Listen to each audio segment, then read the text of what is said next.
In this video, we're reviewing Death of a Unicorn and finding the source of eternal youth with a sweet and magical cocktail called Unicorn Blood. Today, on the Martini Shot.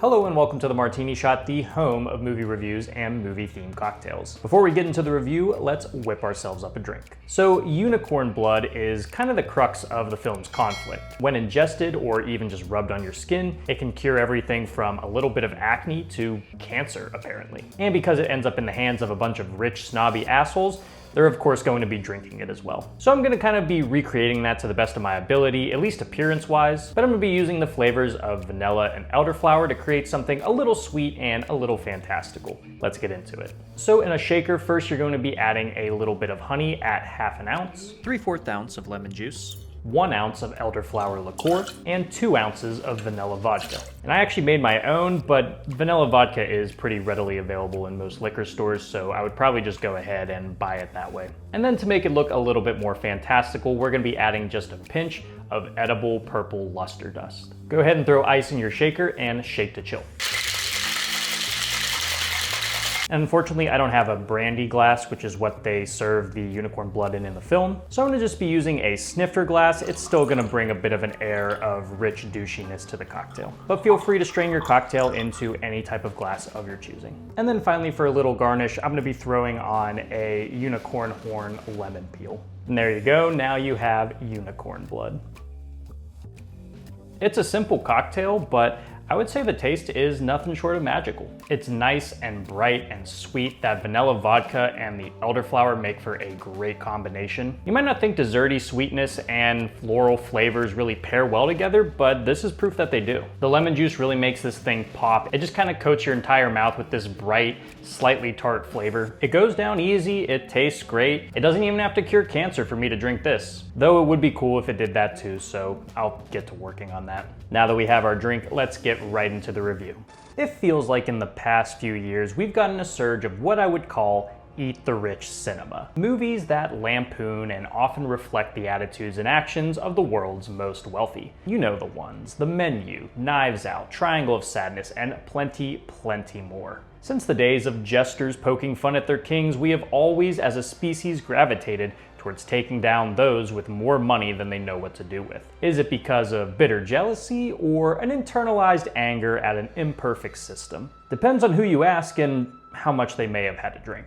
But my point is that there are a lot of those movies, so you may start to see a good amount of overlap and repetition. So at this point, you're gonna need to have quite the hook to get my attention. Or should I say, horn.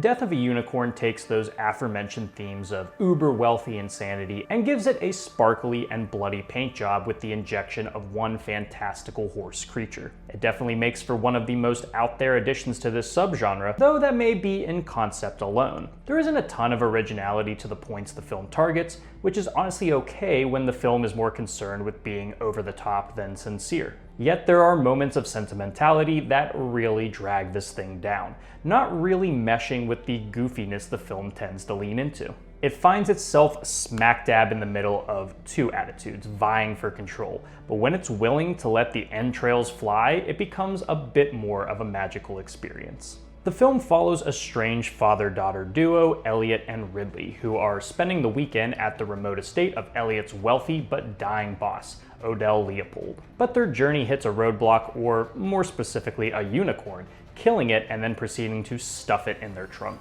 The dead creature first appears to be a blessing in disguise, as its blood sports healing properties that the wealthy Leopold family can't wait to exploit. But this is far from the last unicorn, and its much bigger, meaner parents are ready to rip and tear through anyone they set their sights on. I can only hope that Jenna Ortega is cool with playing so many moody teenagers, because that seems to be all she's ever really cast as. Sure, she plays these roles well and believably, but it has made me less and less excited to see some of her appearances as of late, because they've all started to feel a little samey. In this, she plays the sole voice of reason, trying to plead with her wealthy hosts and her pushover dad to not disturb the balance of unnatural nature they've discovered. Luckily, the angst is rolled back quite a bit, so she doesn't feel too much like a caricature of what you'd expect. But I do wish we could have gotten a bit more personality out of this character. There's moments where Ortega has some pretty solid comedic timing, but she's not really the ones given ample moments to be funny throughout.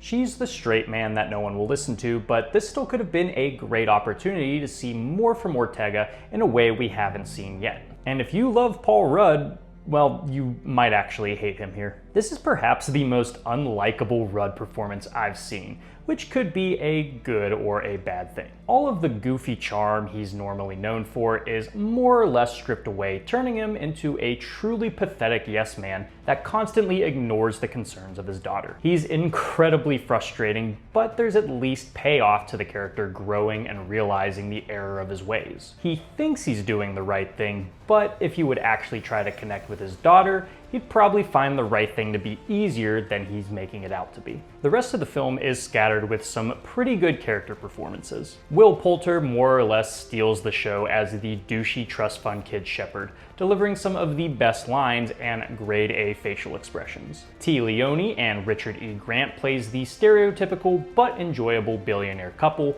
that show how much they care by putting their money towards things like rescuing or vaccinating refugees. They're not entirely sure which one.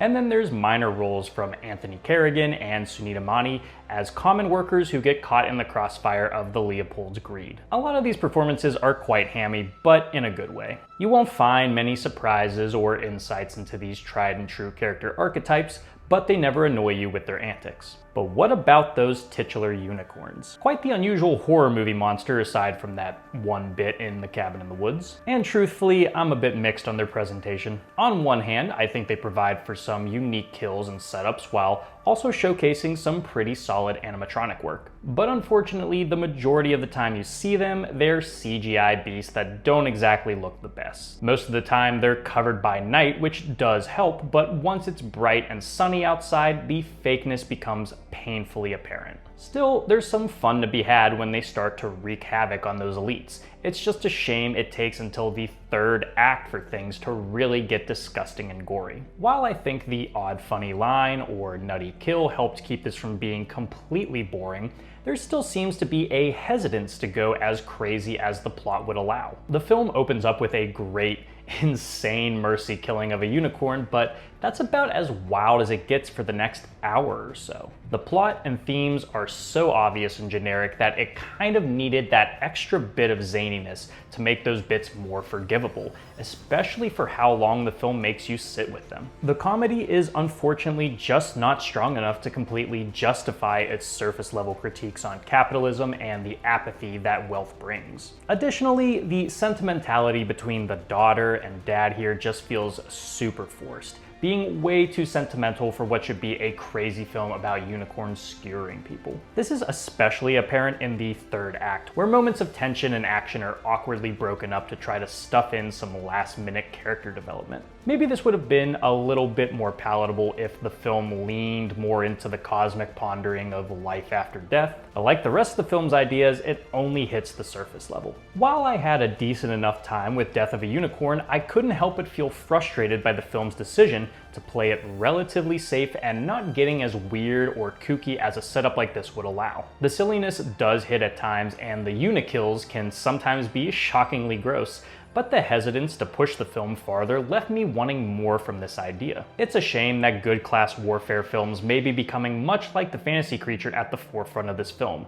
Nothing more than a legend of what once was. For my rating, I'm giving this film 2.5 vapes out of 5. Guys, thank you so much for tuning into this episode of the Martini Shot. If you saw Death of a Unicorn, let me know what you thought about it down in the comments. And if you like what you saw here and would like to see more, don't forget to like, subscribe, and follow me across all social media channels. Those links are down in the description below. And if you enjoy movie reviews and movie-themed cocktails, be sure to check out my website, martinishot.blog. Until next time, thank you again for watching. I'll see you in the next one. Live deliciously, but please remember to drink responsibly.